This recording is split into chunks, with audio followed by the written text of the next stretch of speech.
Good evening, everybody, and welcome to Festival of Ideas Online. My name's Andrew Kelly from Bristol Festival of Ideas, and it's a great honour to have with us tonight Bruno Maçães, non-resident senior fellow at Hudson Institute, former Portugal Europe minister, and author of Belt and Road and the Dawn of Eurasia, and now his new book, History Has Begun, The Birth of a New America. My name's Andrew Kelly from the festival, and I'm talking to Bruno tonight. Do let us know in the chat where you're from. It's always helpful for us to know. Say hello, and also do put your questions in the Ask a Question section of the website. Bruno, I wanted to start by, we're in a very fast-moving world and fast-moving times, and it's sometimes, this is quite a brave book to write. How have you followed this through in terms of the COVID debate and so on? Right, it is a book. All my books, in some way, have turned out to be books about the future.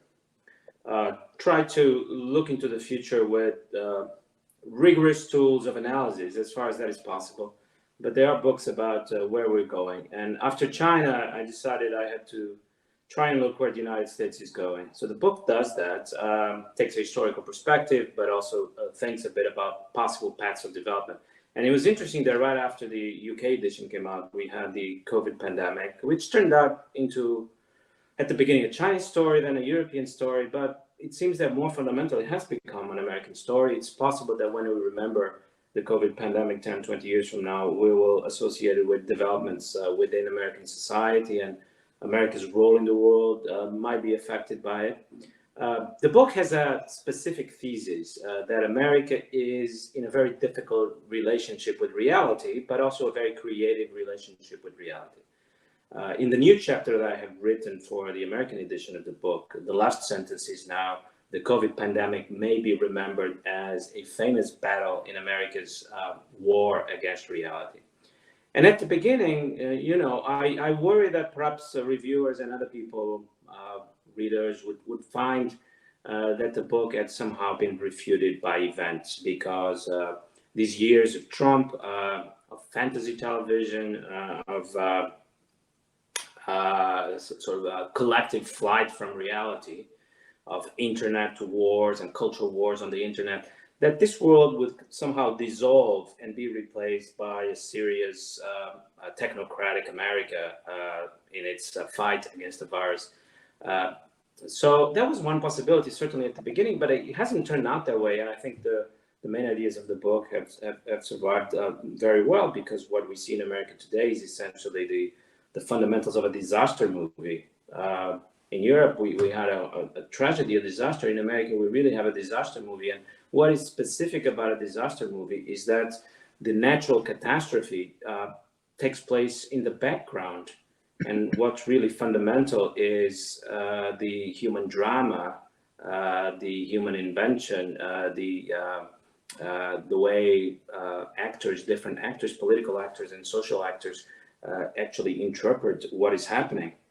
There is something about a disaster movie that reaffirms human sovereignty, because the natural catastrophe recedes into the background. What is happening in America today is quite similar to a Hitchcock movie, in the sense that the event of COVID has become almost a pretext, what Hitchcock calls a MacGuffin, which triggers the human drama, but does not overcome it. And so we see that we're obsessed about Trump, we're obsessed about Fauci, we're obsessed about the cultural wars that have reinterpreted COVID. So I'm sure we'll talk more about this in the next hour, and certainly there will be questions about this. But I feel that America's reaction to the virus has been exceptional, in the sense of different from the rest of the world. You find commonalities between Italy and China, but certainly America's response is part of the reason we're fascinated and engrossed by the story in America, is that it's been such a strange reaction to a pandemic from our point of view, from, let's say, a European point of view. So yes, I mean, we'll come back to that, I'm sure, and there will be audience questions, I'm sure, on this. What I wanted to talk first of all, though, about the nature of how we think about historical change in the long term. And you talk in the book about we're no longer sure how to think about historical change. Why is that, and why is this important in this context? Well, we have to think about the future. Future, on the one hand, all interesting reflections are reflections about the future. The future doesn't exist yet, but we cannot say about the future what we would say about the gods or about ghosts. The future will exist. We know that for sure. So we have to think about it. It's part of the human condition to reflect about the future. But how do we do that? And there were different models in the past that I describe in the book. We seem to have lost our faith in those models, but we don't have a new model. And the way this is reflected today in the discussion about America is around the question of where America is going, and in particular, is the American Republic, the American regime, perhaps American civilization collapsing? There's lots of reflections now in the magazines about whether this is the collapse, or the decline and collapse of the American empire. But we don't know how to think about these things. It's very difficult to look at America today and be definitive about whether America is coming to an end, America as we've known it, or whether this is one of those periods that we know from history where regimes and nations and societies reinvent themselves and go in a different direction. So I spent some time in the book discussing this question, and then come out on the side of those who think that this is actually a period of reinvention, that America is not a society that is exhausted, that has come to an end, that is tired of historical change. But in fact, it seems to me, it's an argument that one should have, seems to me that America is still turned towards the future, reinventing itself, a society full of energy, of contradictions, of conflict. And I think that's the reason we're also interested in what is happening there. But I do spend some time trying to figure out what is the best model to think about historical change. Now that, and I think this is perhaps where you want to get to, now that clearly this model that we had of the progression of liberal society on its way to becoming universal, that we've been forced, let us say, forced to abandon it as implausible. So this is no longer the age of the universal victory of liberalism. This is the age of post-liberalism. Can you take us back to you talk a lot about where America has come from and how it was very much influenced by Enlightenment and Europe to begin with, and then how it's changed over the time. And I'll go through a few periods in history with you, but take us back to, you start almost with Tocqueville and democracy in America. Right. So America is born at the height of the Enlightenment in Europe. And many thinkers, social theorists, philosophers, Hegel in particular, saw that as a kind of historical sign that America was meant to take the Enlightenment to its conclusion. America would become the model of an Enlightenment society, of liberal democracy, of scientific, secular Enlightenment society. And certainly throughout the 19th century, that's how most thinkers who are interested in America saw it, and Tocqueville in particular crystallized that way of looking at America. I criticize this interpretation rather freely and with some conviction, I think, in the book, because it seems to me to miss what is specific about America. Now, at the beginning, it is true, America existed in the shadow of Europe as a European colony, of course, but also throughout the 19th century as a European economic and cultural dependency. But the time when America would choose its own path was approaching, and this was in a way intuited by many American thinkers already in the 19th century, that America would in time become its own civilization and no longer a dependency or a projection of European history. In the book, I conclude that it's really after World War II that we witness a significant break between the European tradition, which in many respects came to an end with World War II, and the American tradition, which after World War II felt a new self-confidence. What happened was not so much that that America freed itself from Europe, but that Europe, through its own civilizational collapse in World War II, left America free to pursue its own path. And what was the difference between the response to World War II compared to, say, the First World War then? Why didn't America take a similar responsibility after that? There are different ways to look at this. The way I choose in the book is go back to some of the reflections by American intellectuals. And after World War I, the conclusion was that power politics in Europe had been taken to extremes, but that Europeans would learn from that and, in a way, rebuild their civilization, which, by the way, had not really been destroyed, neither from point of view of the sheer destructiveness of World War I, which could now be compared to World War II, which is a civilian war affecting every major European city and leaving everything in a rubble. But World War I, both from the point of view of the destructiveness of the war and from the point of view of the challenge it issued against the European tradition, was of course interpreted very differently. There was no Auschwitz after World War I. There was no sense that the Enlightenment no longer made sense as a response to the human problem. And certainly, think about it this way. It was not clear after World War II, after World War I, of course, what the European response would be. We could have very well have witnessed a collective European response, perhaps the creation of something similar to the European Union, perhaps a way to deal with the colonial problem, which was then emerging.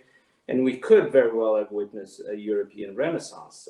One of the major theses in my book is that history is open in that sense, and we should never project one solution into the past and see it as inevitable. I think that's how Americans interpreted it. You remember from every cultural history of the period how American artists and American writers, American painters still saw Europe as the light of the future. The reaction after World War II, I have a few pages in the book documented how American intellectuals reacted to World War II. The reaction was completely different. They now felt that America was where human beings could still deal with their problems politically, collectively, where there was still genuine creativity, and that in Europe that was no longer possible. An opinion shared, by the way, by some European intellectuals like Thomas Mann, who also saw America as now being, in a way, alone, abandoned by Europe and in need of recreating its own tradition. And so we're currently in 2020, and you're talking about America reinventing itself again, and we've got this contrast with this feeling of decline, not just in terms of America's status in the world amongst some people. You only have to watch the current interview with President Trump that's all over the web today to show how, that kind of problems we have there, but also productivity issues, hollowing out of places, and so on. America has tried to reinvent itself before, though, hasn't it? I mean, going back to Emerson and his famous American Scholar speech, about creating its own culture away from Europe. What makes the moment different now to what's come before? I think that essentially today we are faced with the deep crisis of liberalism as a solution, which for more than 100 years has appeared to us as the obvious solution to how to organize human societies. And today, it's no longer an obvious solution. It's not an obvious solution in China. It's not an obvious solution in India. As I say in the preface in the book, one can look at the crisis of liberalism by looking at China and India, but one can also look at the United States. Now, the question is, what we see in the United States today, is it just a sign of dysfunction, of decline, of confusion, of chaos, of disaggregation? Or is it the search for a new kind of society which, in a way, answers to the problems that we detect in liberalism? And the problems that we detect in liberalism, and I discuss in some detail in the book, are essentially liberalism's difficulty in providing meaning for human life, the leveling effect of liberalism, and also the constraining effect of liberalism, that human experiences in a liberal society tend to become, to be leveled off, not to be experienced very deep, that every area of human endeavor where there's risk of conflict is deliberately eliminated by liberalism. The two examples I give in the book are religion and technology. And I give those two examples in order to show that this is a more general problem than just a problem about religion. But religion experienced in the way it was experienced for millennia is really impossible in a liberal society. And technology, I think we're starting to find out that it's also very difficult to embrace technology as the language of the future, as something that can take us into the unexpected, something that can upturn our societies, something that could potentially even lead us into a post-human age where we develop forms of intelligence that are superior to our own. All this is regarded as intrinsically dangerous and unacceptable by a liberal society because it could lead to inequality, because it could lead to social conflict. And we see today the argument against technology is really becoming more and more explicit and more aggressive. So how do we build a society that preserves the fundamental elements of human freedom and individualism while allowing for greater space for deep human experiences? And my suggestion, which is the main suggestion in the book, is that America has actually kind of solved this problem. That America is a society that where these experiences are possible in a deeper way. Well, certain religion seems to thrive better in America than in Europe, where technology seems to thrive better in America than in Europe. Look to Silicon Valley and compare it to what's happening in Europe, without leading to a form of authoritarianism that sometimes, of course, religion leads to.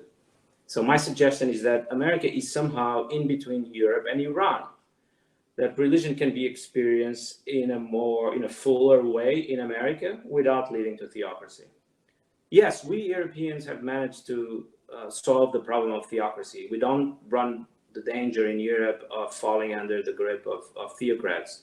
But we did that with the enormous cost of also essentially eliminating religion. And if someone wants to disagree, I can come back to this in the question period. And America sort of reached what I think is potentially a superior bargain of actually allowing the space for what at first looked like actually traditional forms of religion. I saw a lady the other day in a video arguing that she could not be infected by COVID because she was covered in the blood of Christ. And so these experiences take us back to previous ages before Enlightenment liberal societies, but they are experienced in America in relative safety and without leading to political authoritarianism.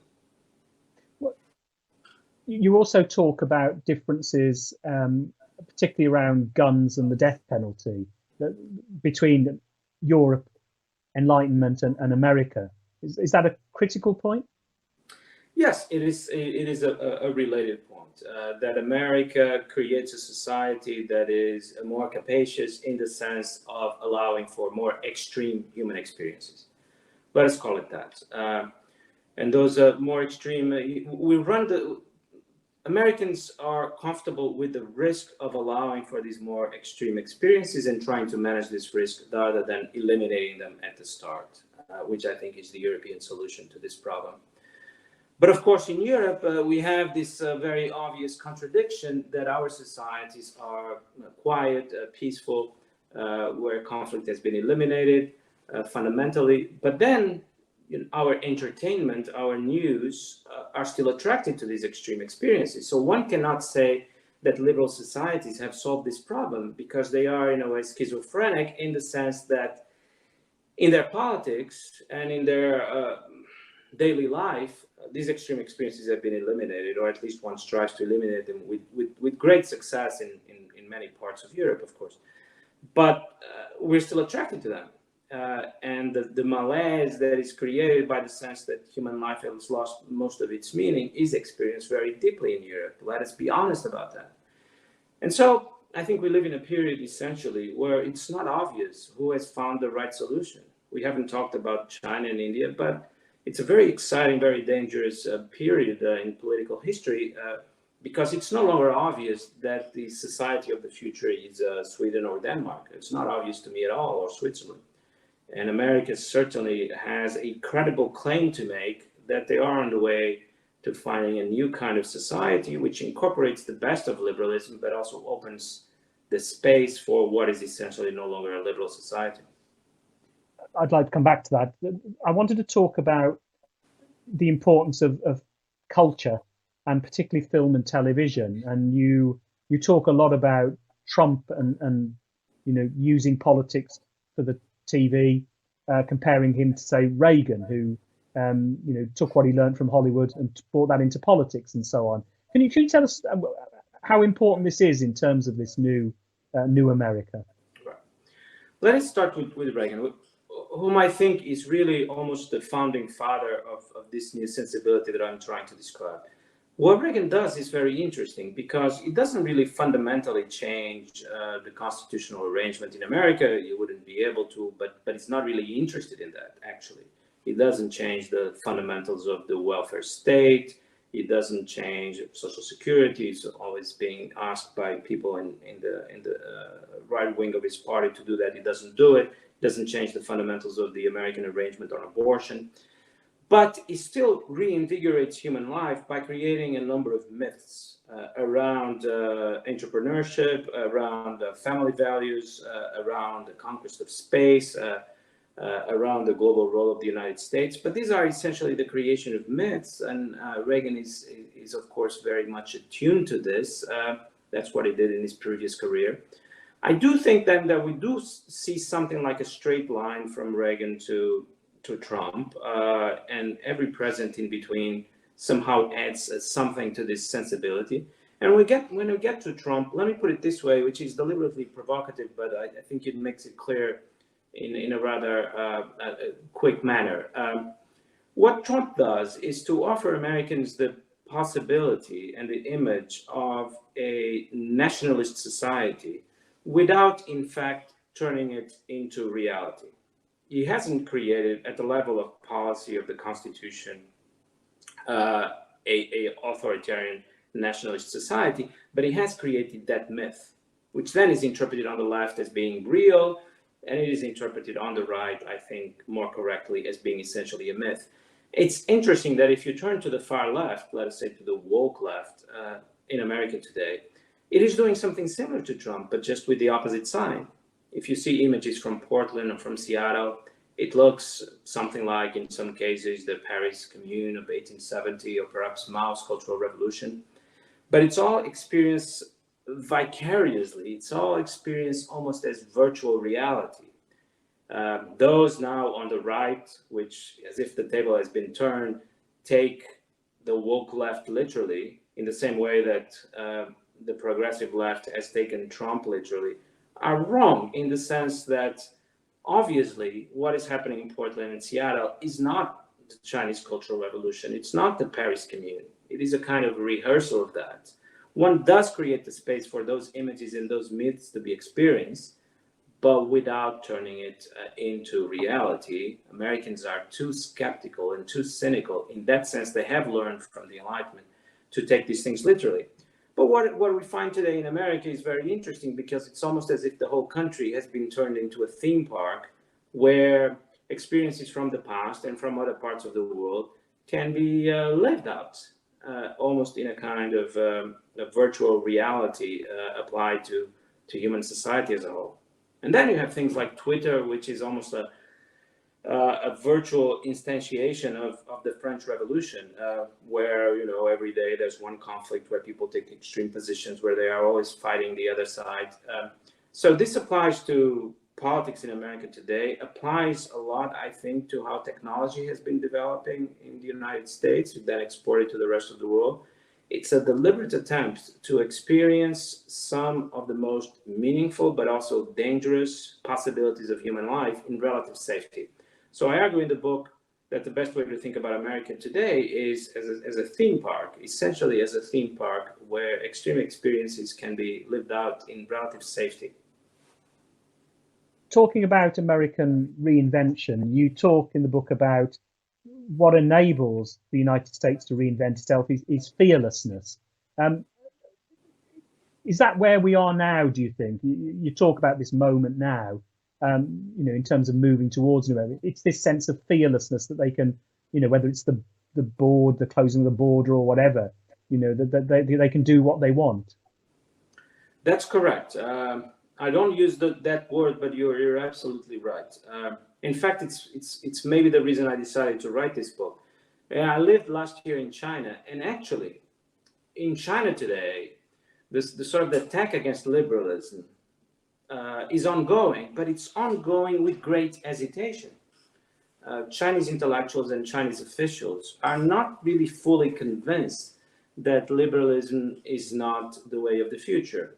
They want to believe it isn't, in large measure because they don't want to copy or emulate something that was created elsewhere and that they feel is being imposed on Chinese society. But many Chinese intellectuals in the universities in particular, if you probe them, fundamentally the way they think is the way a Western liberal would think. And they haven't come up with an alternative model.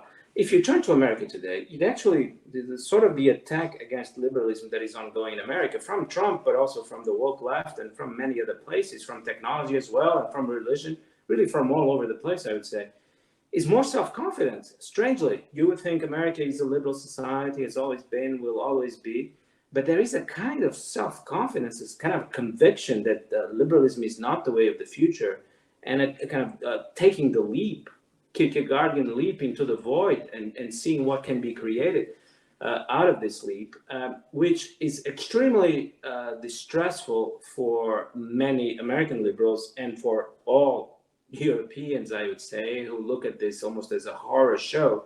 And many people who love America are genuinely distraught at what they see, this kind of wanton abandonment of everything that made America great over the past 70 years.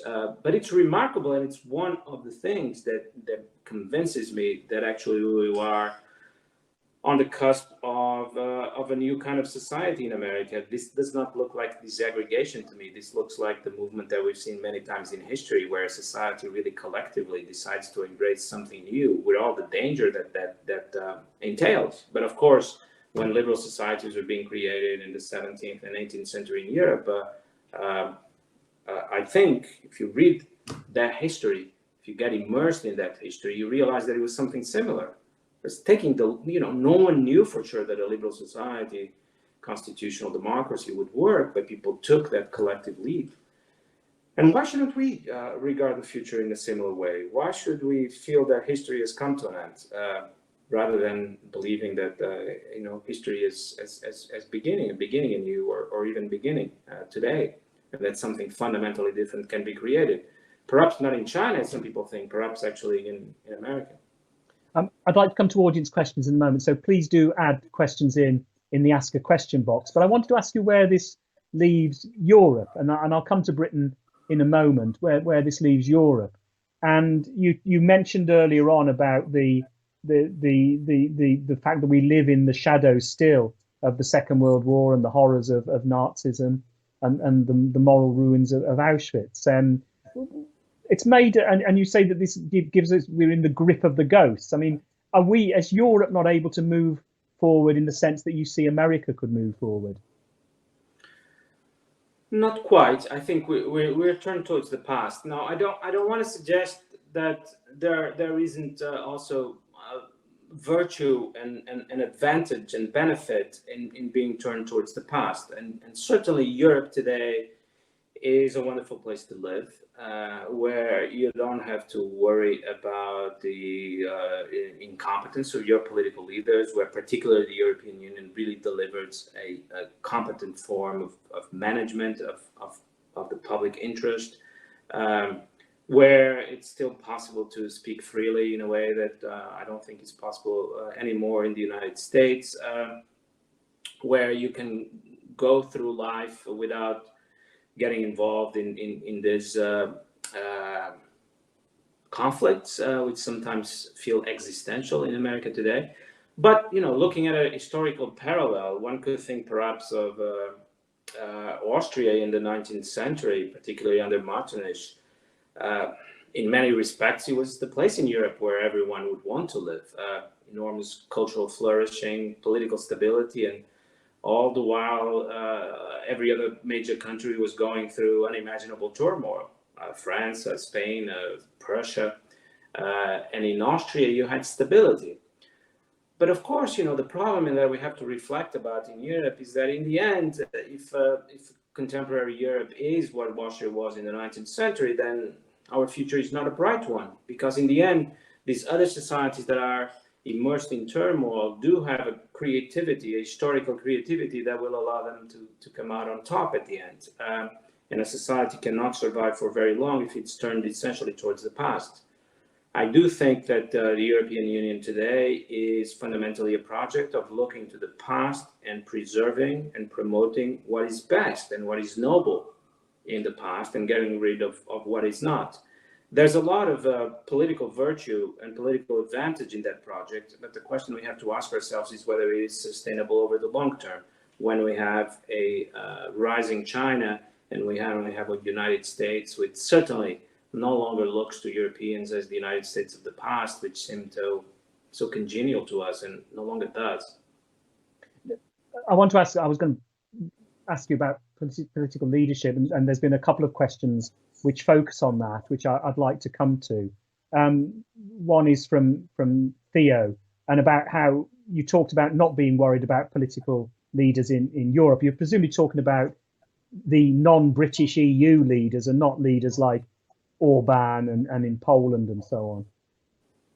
Yeah, but my experience also as a politician and being sitting in those European councils, Orban and Kaczynski, they are marginal figures.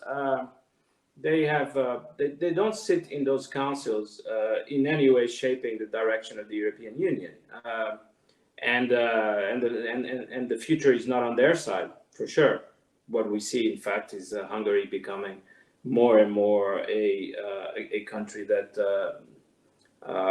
cannot grow, cannot produce influential intellectuals, or they will leave Budapest, and certainly is not regarded seriously by anyone in the corridors of power in Europe. I think many people in the UK and the US have the wrong view about these things, thinking that Orban is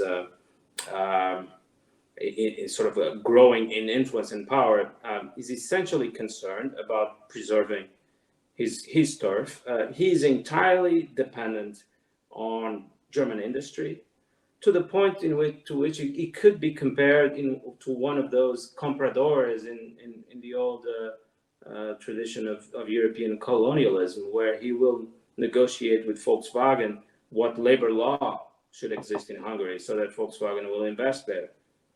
That's certainly not the image of the leader of the future, but that's what Orban is fundamentally. So I don't think so. I think the mainstream in Europe and the European Union is still fundamentally a technocratic, liberal establishment. Things could change, of course, if Marine Le Pen wins an election sometime in the future. But I'm with those who think that remains an extremely implausible scenario that one could safely exclude. I've been arguing that for more than 10 years. We'll see whether I'm proven wrong in the future, but that's not I think the main danger for Europe. Certainly the main danger for Europe is how do we manage the relation with the United States, upon which we are still very dependent, and how do we deal with this China? It's certainly so confident in its own power and now becoming very powerful in Europe as well. So that's usually what I follow. I spend my time following what's going to happen in September with Huawei, what's going to happen in September with new German-China policy. That's what I think is important. Now, what happens with Orban, I really don't care.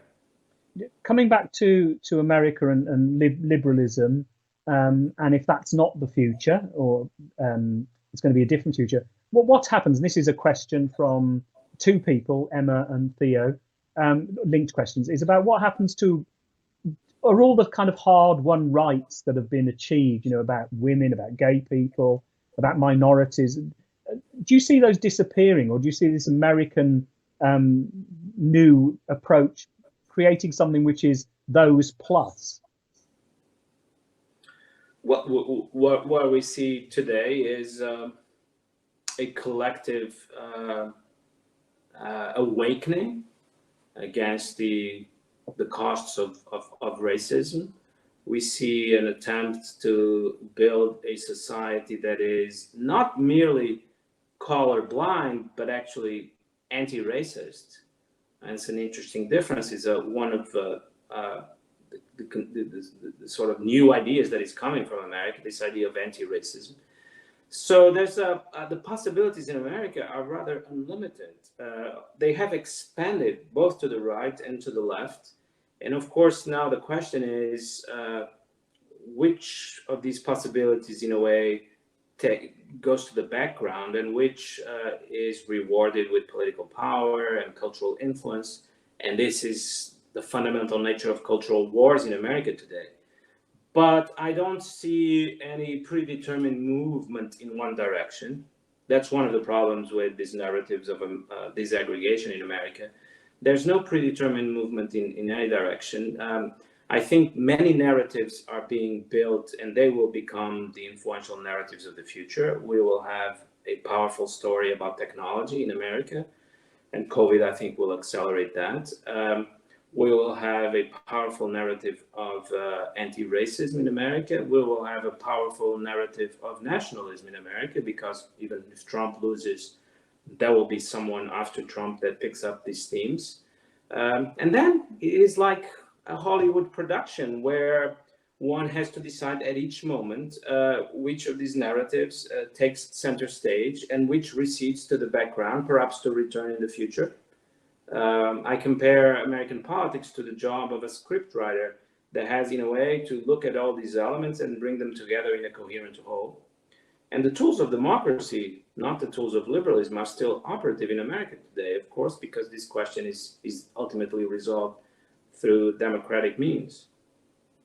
But one no longer thinks of American citizens as voters. They are, I compare in the book, to viewers. One appeals to them with new content, almost as if they are the audience of a giant television show.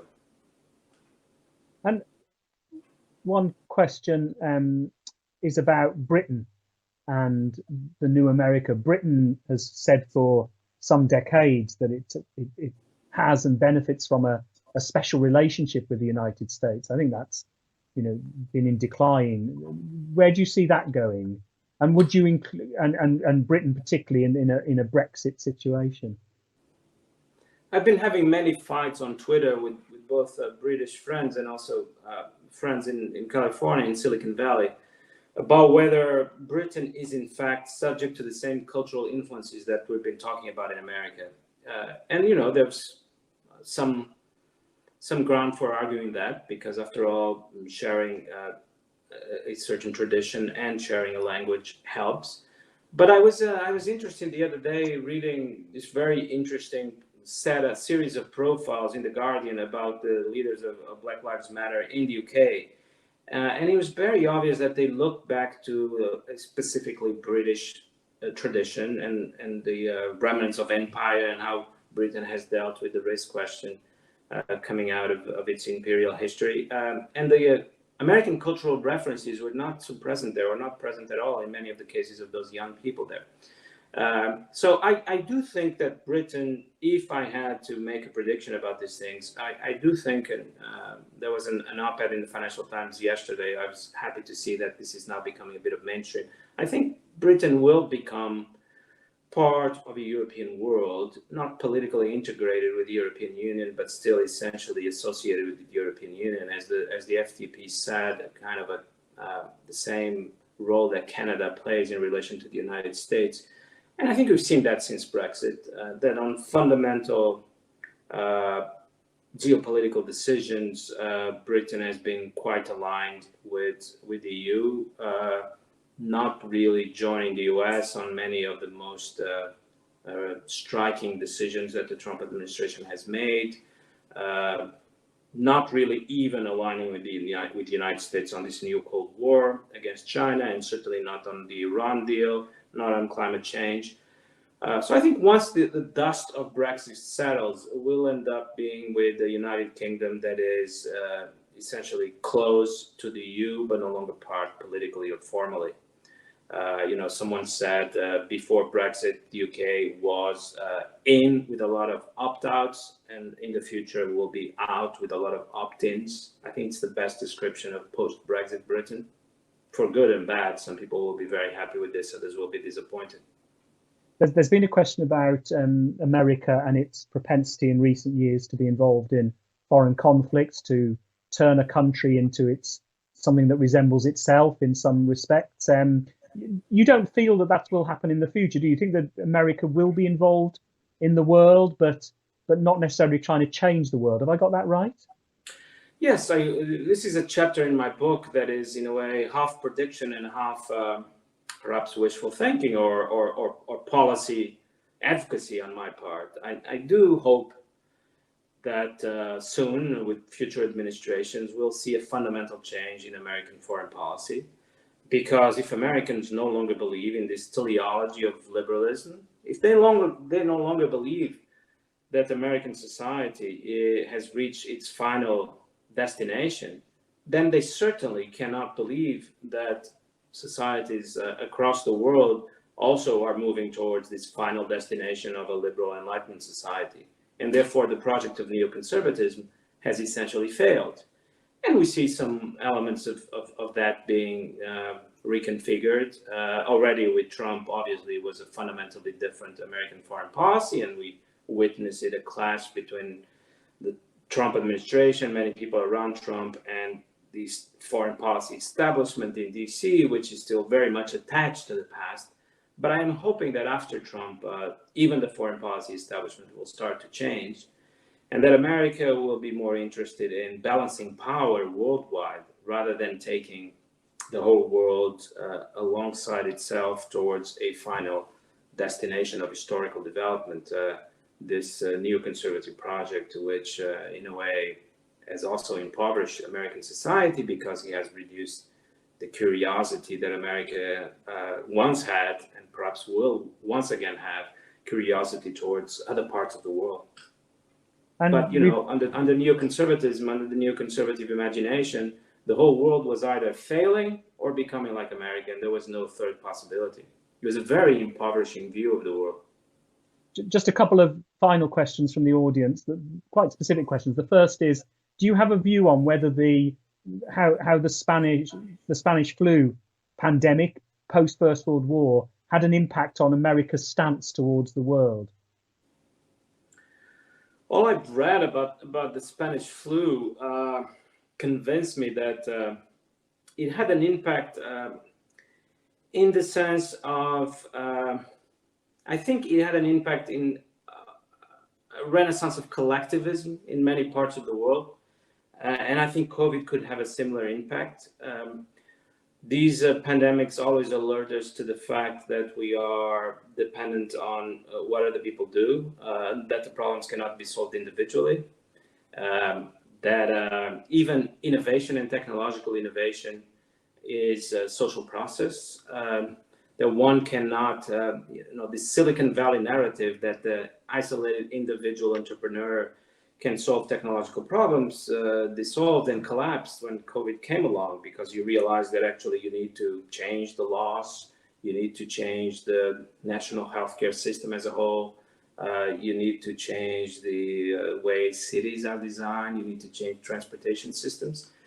So if you read accounts of the Spanish flu, I think that was the main impact, and I expect something similar now, a turn towards the knowledge that there is such a thing as society, and that these problems cannot be solved at the individual level. We'll see what happens, but I think that is more or less inevitable, that many people will turn towards a more collective approach to social problems.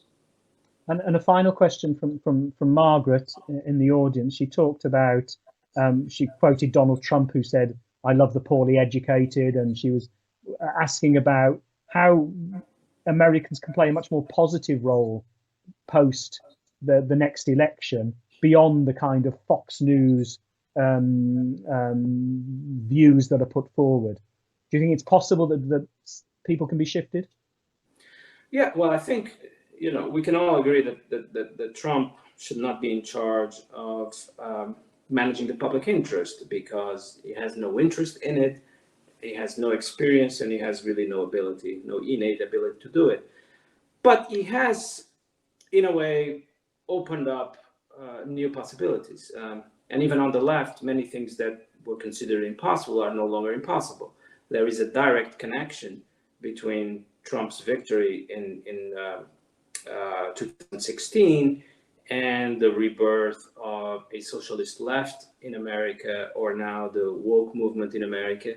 Because, essentially, I think the argument is, if Trump was possible, then something equivalent to Trump is also possible on the left. And if the establishment of the Democratic Party was not able to win an election against Trump, then perhaps they should not be in charge of deciding what the Democratic Party should stand for. It was really a failure of competence in the Democratic Party's establishment. And so what happens now, I think, I'm fully convinced of that, is either Biden or his vice presidents embrace these new ideas on the left and the far left of the Democratic Party and give them a shape that is not so much to bring them to the center, but to make them coherent and to make them practicable. Either Biden does this or someone else will do it for him. So I think it's a choice that the Democratic Party has to make. But what follows after Trump is certainly the defeat of the establishment in America, both on the right and on the left. I think it's very difficult now to return to the world before Trump. Now, those of us who are inclined towards this idea of an open future, or perhaps in some cases the revolutionary tradition, in the sense that societies can embrace new options, we'll see some hope in this. Those of us who are more conservative by temperament will see great danger. But history is being reopened. The question of history is being reopened. And Trump did play a modest role in this, or perhaps more than modest. It is much more difficult to defend that things should stay as they were after Trump than before Trump.